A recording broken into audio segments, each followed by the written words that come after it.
एक गांव में एक बहुत खूबसूरत फैमिली रहती थी जिनकी बेटी का नाम रेपॉन्जल था। रेपॉन्जल जैसे ही बड़ी हुई वो बहुत ज़्यादा बीमार हो गई थी। उसकी बीमारी का इलाज सिर्फ एक फूल में था, लेकिन वो फूल जिस बाग में उगता था वहाँ की मालकिन एक चुड़ैल थी और उस फूल में ही चुड़ैल की सारी ताकत थी। उस फूल के बगैर वो कभी भी जवान नहीं रह सकती थी, इसलिए वो उस फूल के करीब किसी को नहीं आने देती थी। लेकिन रेपॉन्जल का बाप अपनी बेटी को बचाने के लिए फूल लाने के लिए ख़तरनाक सफ़र पर निकल गया। वो आखिर चुड़ैल के बाग में पहुंचा और फूल तोड़ के घर ले आया। उसने वो फूल रेपॉन्जल को खिला दिया। जैसे ही रेपॉन्जल ने वो फूल खाया वो बिल्कुल ठीक हो गई, लेकिन उसके बाल अब सुनहरे, चमकदार और बहुत ही ज़्यादा लंबे थे, क्योंकि फूल की सारी ताकत रेपॉन्जल के बालों में आ गई थी। विच ने किसी तरह पता लगा लिया कि आखिर फूल किसके पास है। उसको जब पता लगा रेपॉन्जल ने वो फूल खा लिया है, विच रेपॉन्जल को कैद करके अपने पास ले आई और उसे एक टावर में बंद कर दिया। विच रोज़ाना उस रेपॉन्जल के बालों से टावर के नीचे आती और रेपॉन्जल के बालों से ही टावर में जाया करती थी।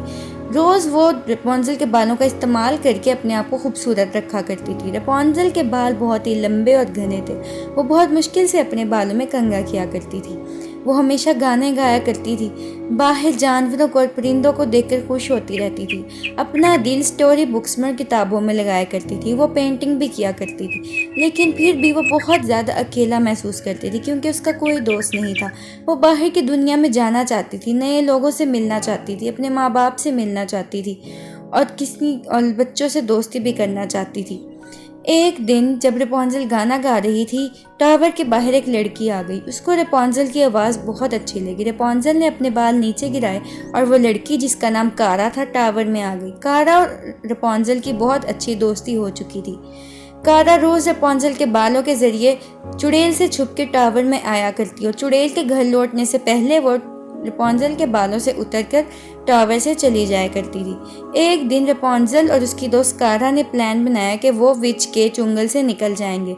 उन दोनों की दोस्ती में इतना ताकत थी कि उन्होंने विच के जादू को तोड़ दिया और वो टावर से आज़ाद हो गई। लेकिन विच ने एक दिन रेपॉन्जल को ढूंढ लिया और उससे लड़ने लगी। रेपॉन्जल ने गुस्से में आकर अपने सारे बाल काट दिए, क्योंकि चुड़ैल की ताकत उस फूल में थी जो रेपॉन्जल ने खा लिया। जब रेपॉन्जल ने अपने बाल काट दिए तो फूल की सारी ताकत खत्म हो गई और चुड़ैल मर गई। और रेपॉन्जल के बाल अब छोटे थे, लेकिन वो आज़ाद थी। वो बाहर की दुनिया में चली गई और अपनी दोस्त कारा के साथ हंसी खुशी ज़िंदगी गुजारने लगी। ये थी रेपॉन्जल की खूबसूरत सी कहानी।